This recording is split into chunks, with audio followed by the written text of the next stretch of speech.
हम पढ़ेंगे अपने क्वांटम केमिस्ट्री में। तो सबसे पहले हम बात करते हैं कम्यूटेटर्स की, उसके बाद में पढ़ते हैं हम हर्मिटियन ऑपरेटर्स, उसके बाद में हम पढ़ेंगे आइगन फंक्शंस, आइगन वैल्यू के बारे में पढ़ेंगे, आइगन फंक्शंस के बारे में पढ़ेंगे। और उससे पहले मैं बता देता हूँ, कम्यूटेटर से पहले आपको ऑपरेटर्स फंक्शंस भी बताया जाएगा, मैथमेटिकल फॉर्मूले भी बताए जाएंगे। आज की क्लास मैं नॉर्मल लेके आया हूँ, उसमें मैं बताऊंगा आपको मैथमेटिकल फॉर्मूले जो कि differentiation equation differentiation and integration के होते हैं। और उसके बाद में हम पढ़ेंगे प्रोबेबिलिटी, पढ़ेंगे नॉर्मलाइजेशन कैसे करते हैं, वेव फंक्शन को दिया गया फंक्शन वेव नॉर्मलाइज है या नहीं है वो चेक करना, और नहीं है तो किसी वेव फंक्शन को नॉर्मलाइज कैसे करेंगे वो पढ़ेंगे। उसके बाद में हम पढ़ेंगे 1D 2D 3D बॉक्स की एनर्जी पढ़ेंगे, वेव फंक्शन पढ़ेंगे और डीजेनेरेसी पढ़ेंगे। उसके बाद में बात करें हम एसएचओ में 1D 2D 3D के लिए वेव फंक्शन पढ़ेंगे, एनर्जी पढ़ेंगे। और अपने पास जब इलेक्ट्रॉन दे रखा हो कि आपके पास 3 नॉन इंटरेक्टिंग इलेक्ट्रॉन दे रखे हैं तो इलेक्ट्रॉन कैसे फील्ड करेंगे, टोटल एनर्जी कितनी होगी, 2D में फील्ड करेंगे कैसे होगी, 3D में टोटल एनर्जी कैसी होगी। आपको दे दिया जाए 5 इलेक्ट्रॉन है, 3 इलेक्ट्रॉन है इन 2D 3D, तो वो बात करेंगे। इसके अलावा हम एवरेज वैल्यू निकालेंगे, x average, x square average, P x average, P square x average P square average, वो हम निकालेंगे 1D 2D 3D बॉक्स में भी, और 1D बॉक्स के थ्रू हम एसएचओ में भी निकालेंगे। उसके बाद में हम नेक्स्ट पढ़ेंगे रिजिड रोटेटर। क्या पढ़ेंगे? Rigid rotator. रिजिड रोटेटर के बाद में हम पढ़ेंगे अपना हाइड्रोजन एटम वेव इक्वेशन। उसमें हम क्या करेंगे, सबसे पहले आर एवरेज निकालना सिखाएंगे आपको, आर स्क्वायर एवरेज निकालना सिखाएंगे, और वो किस किस के लिए, हीलियम एस ऑर्बिटल के लिए और पी ऑर्बिटल के लिए, ठीक है। और वो एक्स एवरेज निकालना सिखाएंगे, उसको सॉरी एक्स की जगह हम वहां पे आर यूज करते हैं, radius R average, R square का एवरेज। अब की बार नेट में क्वेश्चन पूछा गया था, वो हीलियम एटम के लिए पूछा गया था। वो चीजें भी पूरी क्लास में हम बताएंगे नेक्स्ट जब अपना टॉपिक आएगा। अब स्टार्टिंग में हम इस चीज को नहीं बता सकते। उसके बाद में मैं बता रहा हूँ, हम जो स्टार्ट करेंगे इसके अंदर बताएंगे आपको ये होने के बाद में ऑर्बिटल्स पहचान करना कि आपको वेव फंक्शन दे रखा है उसमें कौन सा ऑर्बिटल होगा, 2D 3D 4D। उसके बाद में हम पढ़ेंगे perturbation theory, first order perturbation theory, second order, फिर उसके बाद में पढ़ेंगे हम LACO, ठीक है, LACO पढ़ेंगे। और लास्ट है अपना हैक्कल थ्योरी, हैक्कल थ्योरी। और उसके बाद में है सलेटर रूल और VBT, MOT और वेरिएशन थ्योरम। ये जो टॉपिक्स हम क्वांटम केमिस्ट्री में पढ़ेंगे जो कि अपना पूरा टोटल क्वांटम केमिस्ट्री हो जाएगा। क्वांटम केमिस्ट्री में पढ़ाने का मतलब पहले इन चीजों को समझाऊंगा, और जो अपनी बुक्स हैं MC मुखर्जी है बुक की है, या आपको क्वांटम की बुक्स दे रखी है, KL कपूर में क्वांटम दे रखी है, PSP में दे रखी है और एटकिंस में दे रखी है, ठीक है। इन सभी के क्वेश्चंस भी आपको करवाए जाएंगे। तो हम पहले आज इस वीडियो में बताएंगे कौन कौन से टॉपिक्स हम आपको कराएंगे। इसके बाद में हम स्टार्ट करते हैं अपने टॉपिक्स पे। तो फर्स्ट टॉपिक स्टार्ट करते हैं कुछ फॉर्मूलों के साथ, बेसिक के साथ, जो आने जरूरी हैं। ये आपको ऐसे लग रहे हैं कि सर ने फॉर्मूले बताए हैं, ऐसी कोई बात नहीं है, क्योंकि जब आपका बेस मजबूत होगा ऊपर क्वेश्चंस अपने आप होते जाएंगे। जब हम वेव फंक्शन से आइगन वैल्यू निकालेंगे उस टाइम आपको इंटीग्रेशन डिफरेंशिएशन करना आना चाहिए। बहुत से में है आर एवरेज निकालेंगे, प्रोबेबिलिटी निकालेंगे, तो वो चीजें आपको पता है या नहीं पता मैं फिर से बता देता हूँ, ठीक है। हम एडिंग डालते हैं मैथमेटिकल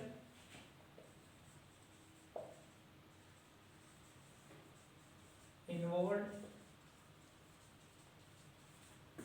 क्वांटम मैकेनिक्स, ठीक है, मैथमेटिकल इन्वॉल्व्ड क्वांटम मैकेनिक्स।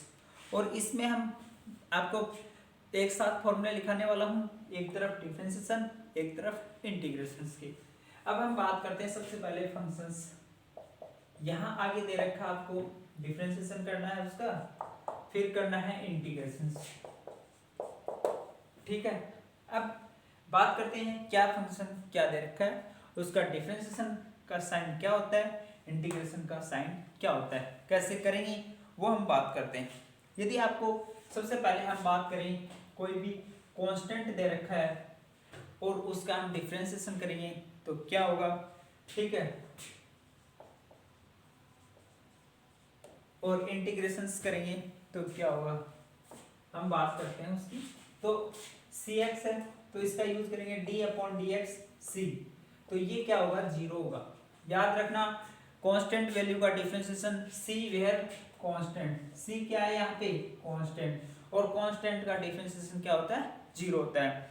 और जब हम इंटीग्रेशन करेंगे कांस्टेंट का तो क्या आ जाएगा, cx।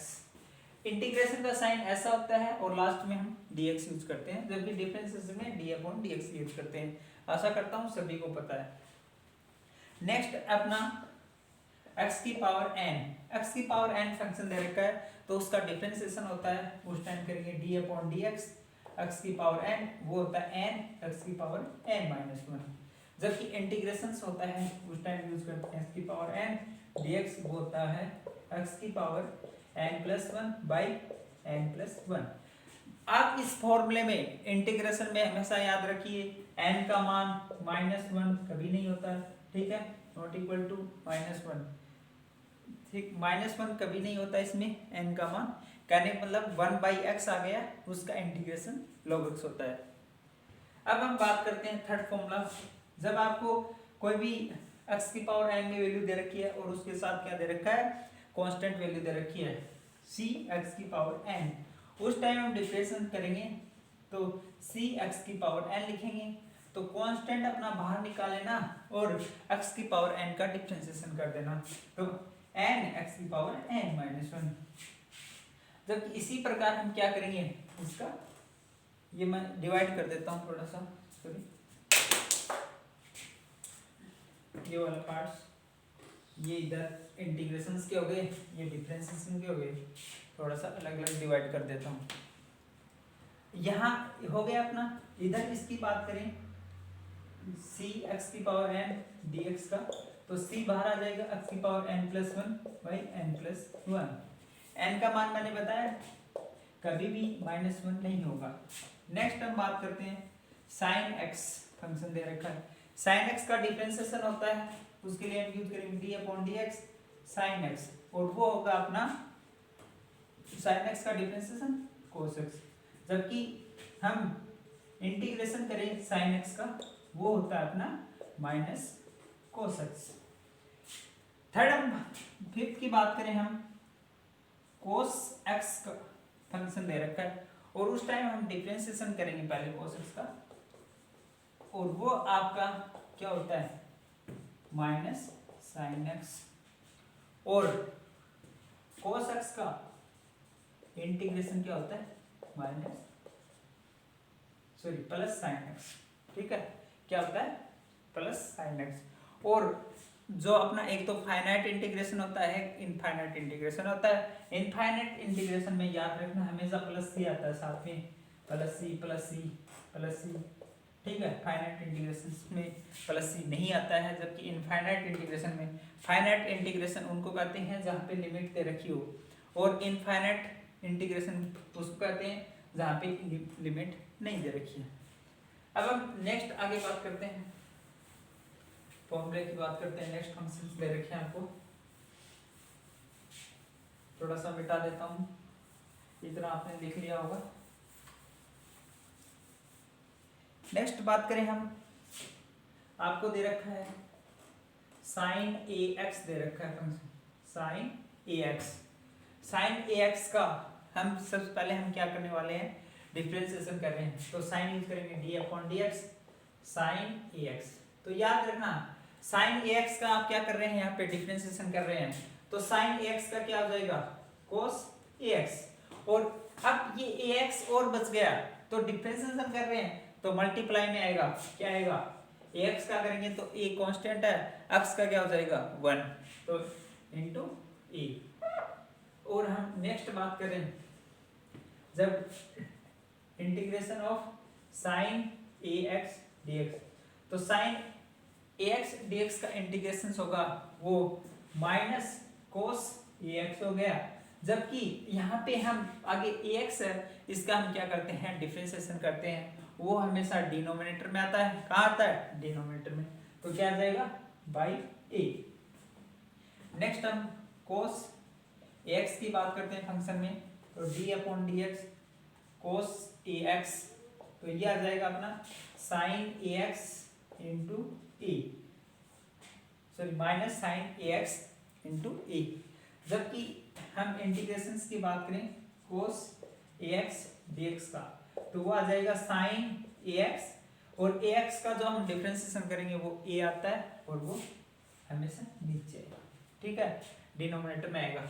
नेक्स्ट हम बात करें फंक्शन दे रखा है a की पावर x, तो a की पावर x का डिफरेंशिएशन करेंगे d अपॉन dx, a की पावर x आ गया, जबकि इंटीग्रेशंस करेंगे e की पावर x dx, ये भी हमेशा क्या आएगा e की पावर x प्लस c। बता दिया मैंने आपको सभी को कि आपको कहीं भी यदि फाइनाइट और इनफाइनाइट इंटीग्रेशन दे रखा, इनफाइनाइट दे रखा प्लस से लिखेंगे, फाइनाइट दे रखा है तो c प्लस c ऐड नहीं करेंगे। इसके बाद में नेक्स्ट फॉर्मूला है e की पावर ax दे रखा है, तो उस टाइम ये आपको फंक्शंस में दे रखा है e की पावर ax, तो उस टाइम हम डिफरेंशिएशन करेंगे e की पावर ax का, वो होगा अपना e की पावर ax इंटू a। याद रखना डिफरेंशिएशन में हमेशा मल्टीप्लाई में आएगा, जबकि इंटीग्रेशन में कहाँ चला जाएगा, जो उसका डिफरेंशिएशन होता है वो हमेशा डिनोमिनेटर में चला जाता है। कहाँ चला जाता है, डिनोमिनेटर में। देखिए बता देता हूँ e की पावर ax dx दे रखा है, तो क्या करेंगे e की पावर ax dx कर देंगे पहले तो। अब जो ax के पर्टिकुलर करेंगे डिफरेंशिएशन, वो कहाँ आएगा, डिनोमिनेटर में, कहाँ आएगा, डिनोमिनेटर। तो इस प्रकार मैंने कुछ बेसिक फॉर्मूले बताए हैं इंटीग्रेशंस एंड डिफरेंशिएशन के, आशा करूँगा सभी को याद होंगे। और अब हम नेक्स्ट बात करते हैं, ट्रिग्नोमेट्री के कुछ फॉर्मूले हैं जो आपको काम में आने वाले हैं, वो मैं इसी में दिखा देता हूँ आज में, क्योंकि कल अपना टॉपिक स्टार्ट होगा फंक्शंस एंड ऑपरेटर्स। फंक्शन को ऑपरेटर पे क्या काम होता है, फंक्शन का क्या काम होता है। तो उससे पहले मैं कुछ बेसिक बातें वो बता रहा हूँ, सब फॉर्मूले बताए पहले, अब ट्रिग्नोमेट्री के कुछ फॉर्मूले बता रहा हूँ जो आपके काम में आने वाला है। मैंने साइन थीटा का बता दिया, कोस थीटा या साइन एक्स कोस एक्स का डिफरेंशिएशन इंटीग्रेशन दोनों बता दिए हैं। याद रखना साइन स्क्वायर थीटा या साइन स्क्वायर एक्स या कोस स्क्वायर एक्स कहीं भी आ जाता है स्क्वायर की फॉर्म में, क्यूब की फॉर्म में, उसका आप डायरेक्ट इंटीग्रेशन नहीं करना।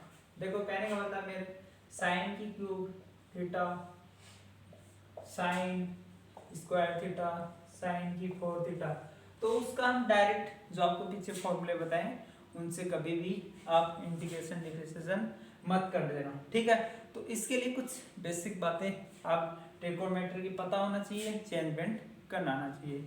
तो हम बात करें जो अपना cos 2a होता है उसका फॉर्मूला होता है cos square a minus sine square a। एक फॉर्मूला होता है 1 equal to sine square a plus cos square a, basic formula आपने पढ़ा होगा ट्रिग्नोमेट्री में।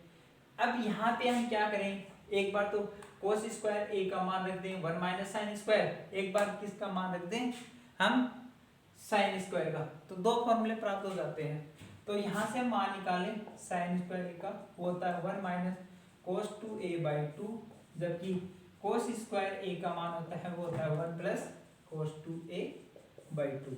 क्या होता है 1 प्लस कोस 2a बाई 2, जबकि साइन स्क्वायर a का मान क्या होता है 1 माइनस कोस 2a बाई 2।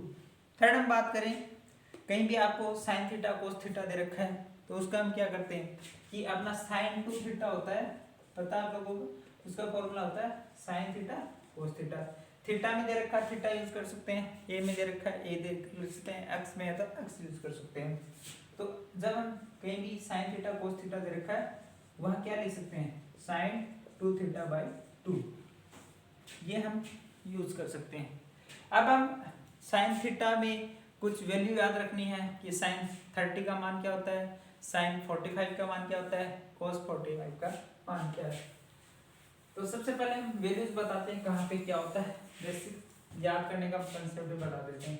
जैसे हम 0, 30, 45, 60, 30, 90 डिग्री, ठीक है, इस एंगल्स पे हम बात कर रहे हैं किसका मान क्या होता है। अब हम बात करते हैं साइन थीटा का। साइन में बात करें थीटा का मान जब 0 डिग्री हो, 30 डिग्री हो, 45 हो, 60 हो, 90 हो, कैसे क्या करेंगे। तो आप याद रखना पहले सबसे पहले 0, 1, 2, 3, 4 लिखना। वैल्यू याद नहीं हो तो कंसेप्ट क्या है, 0, 1, 2, 3, 4 लिखना। उसके बाद में क्या करना, सभी को 4 से डिवाइड करना। क्या करना, 4 से डिवाइड करना और उसके बाद में स्क्वायर रूट कर देना सभी, ठीक है। ये इससे अच्छा कोई काम नहीं है। 0 का स्क्वायर रूट 0, ये 1/2, ये 1/2, ये √3/2 और ये 1। अब कोस की बात कर रहे हैं, कोस में कोस 0 डिग्री का मान 1, कोस 30 का मान √3/2, कोस 45 का मान 1/√2 और कोस 60 का मान 1/2 और कोस 90 का मान 0। ये मैंने बातें बताई कैसे निकालना, आपने देख लिया होगा। tan की बात करता है तो tan होता है sin बाई कोस, ठीक है, sin theta by cos theta, तो उससे निकाल सकते हैं। अब हम बात करते हैं sin n पाई का मान क्या होता है, cos n पाई का मान क्या होता है। तो मैं बता देता हूँ, कहीं पे भी sin n पाई आ जाता है उसका मान 0 होता है। n का मान 0, 1, 2, 3, 4, 5, 6, 7, 8 कुछ भी हो सकता है, वहां पे मान याद रखना 0 होता है। जबकि sin n पाई बाई 2 का मान है वो 1 होता है। n का मान बता दिया मैंने, 1, 2, 3, 4, 5, 6, 7, 8, 9, 10 आगे तक चला जाएगा। इसी बात करते हैं कोस में। याद रखना जो अपने इवन फंक्शंस होते हैं उनका मान तो +1 होता है और जो ओड फंक्शन होते हैं पाई में उनका मान क्या होता है, -1। जैसे कोस में बात कर रहा हूँ 0, 2 pi, 4 pi, 6 pi, 8 pi, dot dot dot dot dot, उनका मान +1 होता है। जबकि cos 0, 3 pi, cos pi, 3 pi, 5 pi, 7 pi, 9 pi, dot dot dot dot, जो ओड में चलेंगे पाई के मान उनका मान क्या होता है, -1 होता है। जबकि कोस n पाई बाई 2 का मान क्या होता है, वो होता है 0, ठीक है। ये मैंने कुछ वैल्यू बताई हैं, आपको आगे काम में आएंगी, क्योंकि अब जब एवरेज वैल्यू निकालेंगे तो उस जगह ये चीज़ें आपके काम में आने वाली हैं। उसके बाद हम नेक्स्ट बात करते हैं, वो है कुछ और फॉर्मूले हैं, वो बता देता हूँ। एक तो है sin a + b का फॉर्मूला,